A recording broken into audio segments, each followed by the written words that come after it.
किस प्रकार की स्त्रियां पति को गुलाम बनाकर रखती हैं।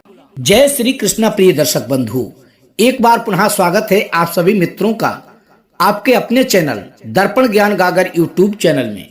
प्रिय दर्शक बंधु, आज की कहानी, आज की जानकारी बहुत ही महत्वपूर्ण है। आज इस कहानी के माध्यम से हम आपको समझाने वाले हैं कि कौन सी स्त्रियां पति को गुलाम बनाकर रखती हैं। उन्हें पति का दर्जा देना तो दूर, अपने पैर की जूती भी नहीं समझती, उल्टा उन पर हुक्म बजाती हैं, उन पर अत्याचार करती हैं, उनके ऊपर रौब झाड़ती हैं, उनके जज्बातों का हनन करती हैं, उनके साथ सदैव ही अशिष्टता का व्यवहार करती हैं, उसे बात बात पर धमकी देती हैं, उसे अपनी उंगलियों पर नचाती हैं। प्रिय दर्शक बंधु, यदि आप ये सब जानना चाहते हैं तो इस वीडियो को पूरी अवश्य देख लेना, ताकि आपको पता चल सके कि आखिर किस तरह की स्त्रियां अपने पतियों के साथ ऐसा आचरण करती हैं। वैसे तो कहा गया है कि पति पत्नी को एक दूसरे का सुख दुख में सहयोग करना चाहिए, एक दूसरे का हाथ बटाना चाहिए। यदि पुरुष अपनी स्त्री की मदद करता है, उसकी कदर करता है, पत्नी यदि बीमार है तो उसकी सेवा करता है, तो इसमें कोई गलत बात नहीं है। प्रत्येक पति को करना चाहिए। इसीलिए साथ भामरे पड़ती हैं, एक दूसरे का साथ इसीलिए होता है। शादी में इसीलिए साथ वचन सुनाए जाते हैं। इसमें किसी भी पुरुष की गरिमा भंग नहीं होती। ये तो प्रेम और शिष्टाचार की बात है। ये तो प्रेम और शिष्टाचार की बात है। ये तो प्रेम और शिष्टाचार की बात है। ये तो प्रेम और शिष्टाचार की बात है। पर अगर कहीं पर आप उसे नकारात्मक सोचने लगो कि ये हमारी कदर इसलिए करता है क्योंकि मुझ में विशेष खूबियां हैं, मैं अधिक सुंदर हूँ, मैं एक बड़े कुल खानदान की बेटी हूँ, मैं उससे अधिक पढ़ी लिखी हूँ, मैं उससे श्रेष्ठ पद पर बैठी हूँ, मेरे अंदर पति से अधिक खूबियां हैं, मैं उससे अधिक कमाती हूँ, या मेरी वजह से ही घर का खर्च चलता है। यदि इन बातों की ढाल बनाकर अपने पति का अपमान करती हैं या उस पर रौब झाड़ती हैं, उसे बात बात पर धमकी देती हैं, उसके साथ नौकरों जैसा बर्ताव करती हैं, तो ये निंदनीय है। कहते हैं कि यदि कोई व्यक्ति सहनशील और क्षमाशील है तो लोग उसे असमर्थ समझने लगते हैं। वे उसके इन्हीं गुणों को उसकी कमजोरी मानने लगते हैं, इसीलिए सामने वाला उसको कुछ भी नहीं समझता। जबकि नियम ये कहता है कि यदि कोई अपने अच्छे स्वभाव की वजह से आपका सम्मान करता है तो आपको भी निसंकोच उसका सम्मान करना चाहिए। उसकी कमजोरी समझकर उस पर अत्याचार नहीं करना चाहिए। प्रिय दोस्तों, यदि कोई कम बोलता है, सीधे सरल स्वभाव का है, आपको सदैव ही इज्जत देता है, तो इसका मतलब ये नहीं होता कि वो आपसे हीन है या उसके अंदर भावनाएं नहीं हैं, उसे दुख नहीं होता, उसका कोई मान सम्मान नहीं है। प्रिय बंधु, हीन तो आपकी भावनाएं हैं, जो आप उसके स्वभाव को नीचता की नजरों से देखते हो और उसे भाव नहीं देते, उसे अपशब्दों से संबोधित करते हो, उसके साथ गुलामों की तरह पेश आते हो। प्रिय दर्शक बंधु, तो चलिए आज मैं आपको एक छोटी सी कहानी सुनाता हूँ। प्रिय दर्शक बंधु, तो चलिए आज मैं आपको पहले एक छोटी सी कहानी सुनाता हूँ। किसी शहर का राजा अपनी रानी से बहुत प्रेम करता था। वो अपनी रानी की हर एक इच्छा पूरी करता था। वैसे तो राजा बहुत ही तेज बुद्धि का था, बहादुर भी था। वो अपना राजकाज भी बहुत ही अच्छी तरह से चला रहा था, लेकिन उसमें यही एक कमजोरी थी कि वह अपनी स्त्री को कभी भी उदास नहीं देख पाता था। जब भी उसकी पत्नी किसी बात पर रूठ जाती थी तो वे राजा साहब उसे हर एक प्रकार से मनाने का प्रयास करते थे। उसे अच्छे अच्छे उपहार भेंट किया करते थे, उसे अच्छे अच्छे पर्यटन स्थलों पर घुमाने ले जाया करते थे। अपनी रानी की खातिर राजा कभी कभी अपने दरबार में भी नहीं जाता था। पूरे दिन रानी के पास महलों में रहकर उसका दिल बहलाते थे। कभी उसे गाना सुनाकर, कभी नाचकर, कभी उसे हंसी भरे चुटकुले सुनाकर। रानी उसके इस प्रकार के व्यवहार से बहुत जल्दी खुश भी हो जाती थी। राजा तो अपनी बुद्धि अनुसार उसके साथ अच्छा व्यवहार करते थे, क्योंकि पति पत्नी में यदि किसी बात पर अनबन हो जाती है या दोनों में से कोई एक नाराज हो जाए तो दूसरे का कर्तव्य बनता है कि वो उसे मनाए, उसे खुश रखने का प्रयास करे। यदि आप अपनी पत्नी को मनाते हो तो इसमें कोई तौहीन की बात नहीं है, अवश्य मनाना चाहिए। पर पत्नी को भी ये बात सोचनी चाहिए कि वो इसका मतलब उल्टा ना समझ बैठे, अर्थात उसके दिमाग में नकारात्मक सोच जन्म ना ले ले, उसके मनाने को उसकी कमजोरी ना समझे, स्वयं में विशेषता ना देखे, बल्कि उसे भी उतना ही प्रेम और सम्मान दे जितना कि उसका पति देता है। पर कई बार पति या पत्नियां अपने साथी की ओर से मिलने वाले प्यार और सम्मान को अपना अहंकार बना लेती हैं। उन्हें इस बात से लगता है कि उसका पति उसकी सुंदरता, उसके विशेष गुण के कारण उसके प्रेम में वशीभूत है।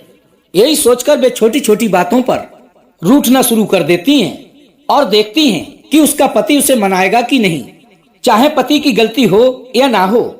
यदि पति ने ये छोटी सी बात समझकर उसे नहीं मनाया, फिर उन्हें और भी ज्यादा गुस्सा आ जाता है कि तुमको तो हमारी कदर ही नहीं है, तुम तो मेरी एक भी बात नहीं सुनते हो। और इस प्रकार उन दोनों में वाद विवाद होने लगता है। फिर वो लड़ाई उनकी नाक की लड़ाई बन जाती है। इसे कहते हैं नकारात्मक धारणा बनाकर अपनी आदत खराब करना। यही हुआ उस राजा के साथ। वो जितना रानी को प्रेम करता था, उसे तरह तरह से मनाने का प्रयास करता था, वो रानी साहिबा उतना ही और भी अधिक फूल कर दिखाती थी। उन्हें लगता था कि राजा साहब उससे बोले बिना, उसके बिना रह नहीं सकते हैं। और कई बार तो वो रानी राजा के मनाने पर ही भोजन करती थी। राजा की कमी ये थी, यदि किसी दिन रानी को भूख नहीं लगी और उस दिन उसने खाना नहीं खाया, तो राजा साहब समझते थे कि वो आज किसी बात पर नाराज हैं। तभी राजा साहब उसे मनाते हुए उससे खाना खाने का आग्रह करते।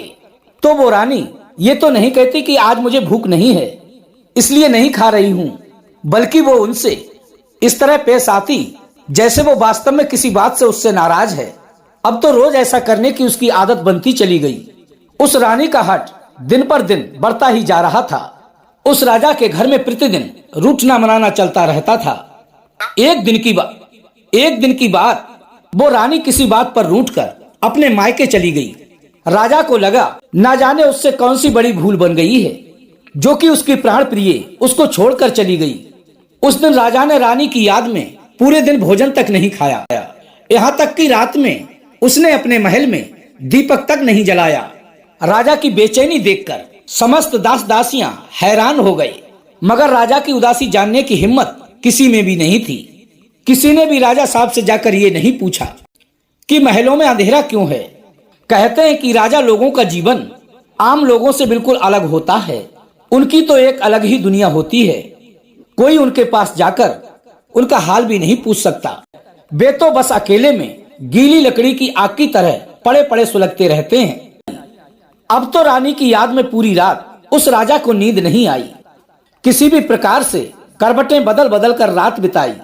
सुबह होते ही उस राजा ने घोड़ा सजाया और अपनी रानी के पास ससुराल पहुंच गया और रानी से कहने लगा कि हे प्रिय, कल जो हुआ उसको माफ कर दो और सारी गुस्सा भूलकर मेरे साथ चलो।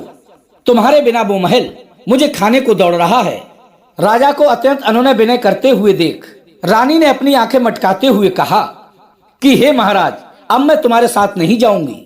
मैं तुम्हारे साथ एक ही शर्त पर चल सकती हूँ। क्या तुम मेरी शर्त पूरी करोगे? तभी वो राजा बोला कि हे प्रिय, तुम अपनी शर्त तो बताओ। मैं तुम्हारी हर एक शर्त मानने को तैयार हूँ, बस तुम मेरे साथ चलो। तभी वो रानी कहती है कि हे राजन, यदि तुम मुझसे प्यार करते हो तो आप मेरे सामने घोड़ा बनिए। मैं आपके मुख में लगाम लगाकर तुम पर सवारी करना चाहती हूँ। प्रिय दर्शक बंधु, रानी की ऐसी शर्त सुनकर राजा को कोई भी आपत्ति नहीं हुई। वो राजा एकदम घोड़ा बनने को तैयार हो गया। उस रानी ने तुरंत ही उसी क्षण राजा के मुख में लगाम लगाई और उनकी पीठ पर बैठकर सवारी करने लगी। और वो राजा साहब घोड़ा बनकर महलों में इधर उधर घूमने लगे। रानी उनमें चाबुक भी मारती थी, पर वो क्या कर सकते थे। रानी के प्यार में घोड़ाजू बने हुए थे। इस प्रकार रानी को मनाकर वो राजा साहब अपने घर वापस लौट आए। उधर राजा का जो मंत्री था, उसकी भी पत्नी किसी बात पर नाराज हो गई। जब मंत्री को ये बात पता चली तो वो भी अपनी पत्नी को मनाने गया। उस मंत्री की पत्नी ने एक विचित्र शर्त रखी। वो कहने लगी, यदि आप अपना सिर मुड़वा लें तो मैं खुश हो जाऊंगी और आपके साथ चलूंगी। तभी वो मंत्री बोला, ये कौन सी बड़ी बात है, मैं अपना सिर अभी मुड़वा लेता हूँ। इतना कहकर उस मंत्री ने अपना सिर मुड़वा लिया। उस मंत्री की पत्नी बहुत खुश हुई। अगले दिन जब राजा ने मंत्री का सिर मुड़ा हुआ देखा तो वो उससे पूछने लगा, अरे मंत्री जी, क्या आपके परिवार में कोई मर गया है जो सिर मुड़वाए घूम रहे हो? तभी मंत्री ने हंसते हुए उत्तर दिया कि हे महाराज, ये सब हमारी श्रीमती जी की मेहरबानी है। उन्हें खुश रखने के लिए पुरुष ना जाने क्या क्या करता है। प्रिय दर्शक बंधुओं, मंत्री का जवाब सुनकर राजा को ऐसा लगा जैसे उनकी चोरी पकड़ी गई हो। तभी राजा ने कान में फुसफुसाते हुए मंत्री से पूछा कि तुम्हें किसने बताया कि कल मैं अपनी रानी के कहने पर घोड़ा बना था। प्रिय दर्शक बंधुओं, ये तो थी कहानी कि कुछ स्त्रियां अपने पति के अधिक प्यार करने वाले स्वभाव को उनकी कमजोरी समझ लेती हैं और उनके साथ असभ्य व्यवहार करती हैं। अब मैं आपको बता दूं कि कौन सी स्त्रियां अपने पति के साथ ऐसा व्यवहार करती हैं।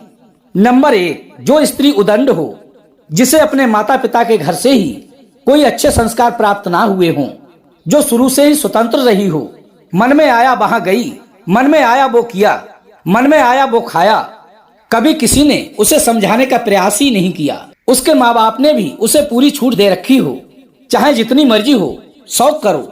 दुष्ट और आवारा लोगों में उसका बैठना उठना रहा हो, निरंकुश होकर उसने अपना जीवन जिया हो, ऐसी स्त्री अपने पति का कभी भी सम्मान नहीं करती हैं, उल्टा उसे मूर्ख समझकर अपने मन माफिक नचाती हैं। नंबर 2, जिन्हें अपने रूप गुण, कला कौशल और पद पर अभिमान होता है, ऐसी स्त्रियां भी अपने पति का सम्मान नहीं करती। नंबर 3, जो शास्त्र ज्ञान से, संत महापुरुषों की वाणी से, धर्म कर्म से, श्रेष्ठ गुण वाली स्त्रियों से सदा ही दूर रही हों, ऐसी स्त्रियां भी अपने पति का सम्मान नहीं करती। नंबर 4, जो पति की चाहत को, उसके सम्मान देने की आदत को अपनी श्रेष्ठता और पति की कमजोरी समझती हों, अपनी श्रेष्ठता और पति की कमजोरी समझती हों, वो जीवन में कभी भी अपने पति को भाव नहीं दे सकती। प्रिय दर्शक बंधु, आज की हमारी ये कहानी आपको कैसी लगी? अपनी प्रतिक्रिया कमेंट सेक्शन में अवश्य देना। मिलते हैं अगली वीडियो में इसी प्रकार की ज्ञानवर्धक चर्चा के साथ। इसी के साथ प्रिय दोस्तों, राधे राधे, जय श्री कृष्णा।